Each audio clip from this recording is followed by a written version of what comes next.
Rolling with the triple C, I'ma make him bend the knee. Rolling with the triple C, don't really count the heat. One of them.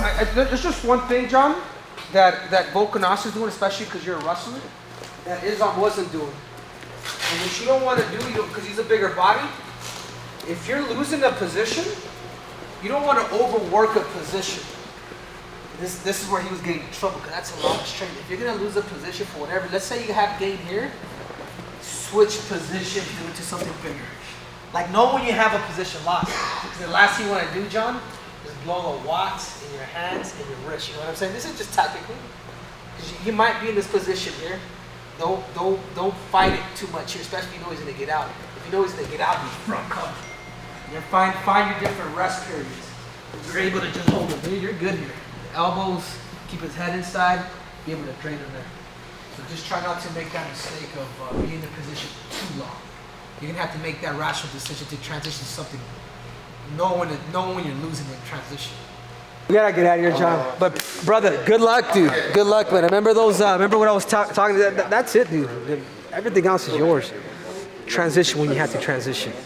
Don't over be in a position, bro. Right. You know what I mean? Just keep it moving, right? Keep it moving. Yeah, keep it moving, because it's the reaction is gonna get him fatigued.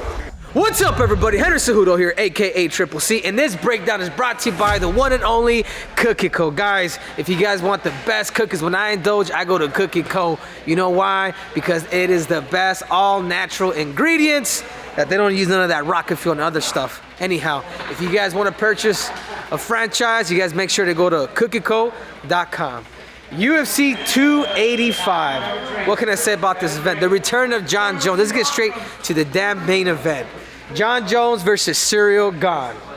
You know, Jones did in the beginning to really take that space from him and really start chopping that front leg to eventually really start getting Ciryl Gane to go back.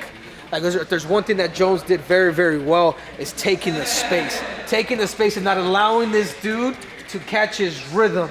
As Ciryl Gane would always, as Ciryl Gane always has that certain rhythm, Jon was able to right off the back demand his respect. Leg kick, going down, faking the shots to eventually come up top here. As they ended up in this position, Jon Jones was losing the position to eventually break him down, get the takedown, to eventually come up top, front cover, to eventually get the choke. Guys, as you guys saw, the video kind of went somewhat viral on my description of what was it that the breakdown of the fight was going to be. Maybe this scenario that Jon Jones was going to be at. Of course, when you're going to lose a position, you have to transition to a better one. Like, there's no sense of you staying behind somebody. You have to make them carry your weight. If you're going to lose a position, you either want to transition to a better position or take your licks and strike. But Jon Jones did a great job off here. When Ciryl Gane literally kind of started turning, he was losing it. Jon Jones really went. Jon Jones really had pulled him off to eventually front cover here. Once you front cover somebody in this position, it's hard for these people to get up. The walls, my friend, I'm putting all my weight on top of this guy, and then eventually Jon Jones found the choke. What can I say, man? 3 years, the way Jon Jones looked or the way he finished that fight, it's impressive. Super, super impressive. You know, the next fight for him is going to be with Stipe Miocic. You know, it's going to have to be a different game plan because I have a feeling Stipe is going to try to wrestle Jon. As you know, Jon Jones has crazy limbs, so I think a lot of what Stipe is going to try to end up doing and challenging Jon is going to be based all on the wrestling. So again, I think Jon Jones is, he's got his work cut out. These guys, he's going up against the greatest heavyweight of all time, and Stipe Miocic, and I think that says a lot about Jon and how he described it. But I still don't see that fight going past 3 rounds either. I think Jon Jones' training is just continue to keep running, and I can just see him, leaving the sport of mixed martial arts, retired with 15, 16, 17. With 17, 18 title defenses, which is unprecedented. And now we'd like to get down to the co-main event, Valentina Shevchenko versus Alexa Grasso. Guys, I tell you what, the better fighter that night was probably still Valentina, But the tougher fighter that night that ended up winning that fight was Alexa Grasso, because in the beginning, Alexa won round 1 to eventually Valentina winning the next 2 rounds to eventually getting caught, I believe, in the 4th. I don't know if it was, I believe it was the 4th. But there was one thing that Valentina was doing very, very, very well. It was really capturing her distance, and really just pinpointing that inside leg. And every once in a while she would whack here, you know.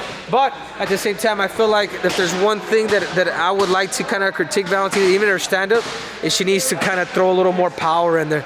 If you can hit it, throw a little more hip in there. If I was in Valentina's shoes, I'd continue to keep attacking Alexa's legs. Alexa's super wide with her stance. Super wide, and she wasn't capitalizing here that much. She was going inside, but it was there were almost slaps. You know, she was doing a good job with it, but how effective is it? You know, she did a good job of covering space, Valentina, and kind of having Alexa stalk her more, and then boom. And then she was here the whole time. If there's anybody that can make adjustments in this fight, it is going to be Valentina. Valentina's a better competitor than she is an actual fighter. She knows how to win. But the mistake where she made is just something like this. And it can happen to anybody. Like, even for me, like, watching it, I'm just like, maybe this is one thing that I'm not going to pull out with Aljamain Sterling, because I do have to respect the game. It takes a very long time when you go to be able to come back. To be able to come back to your position. You're literally doing a 180, guys, with this kick. Boom, and especially if you miss it, to eventually get caught. And that's all she wrote. So Valentina,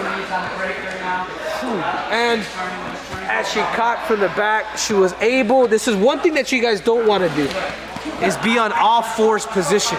Because if you end up in an all fours position, this is what happens. This is what happens. She takes the back, catches the choke, and boom, that is all she pretty much wrote. One thing I will tell you, this position right here, this position right here is the most dangerous position right here. You are better off going to your back. No. See, you're better off in this position, man. You're gonna fight it here. It's a better rest position. But if you stay all four, wanting to get up, you're just giving too much body. There's legs, and then there's the choke. You see what I'm saying? From different positions. I mean, look how much body he or she is giving me, and you want to be careful there, because you know you can have 7 towel defenses going for your 8th, and you just can potentially lose it.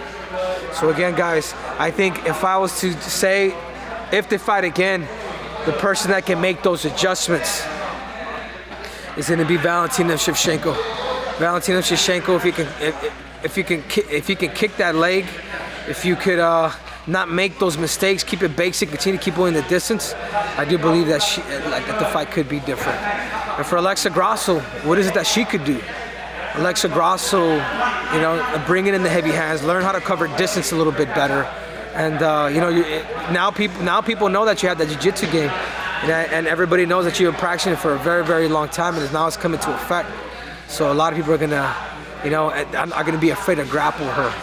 So again, guys, I hope you guys enjoyed my breakdown UFC 285. I'm your host, Henry Cejudo, aka Triple C. A big thank you to our sponsor at Cook & Co, and we will deliver. And we are out! So thank you guys again for watching. It means a lot to me. So you guys remember, there's more breakdown, there's more technique, there's more tactics, and there's definitely more cringe. So make sure to subscribe and click on that button. I'm out!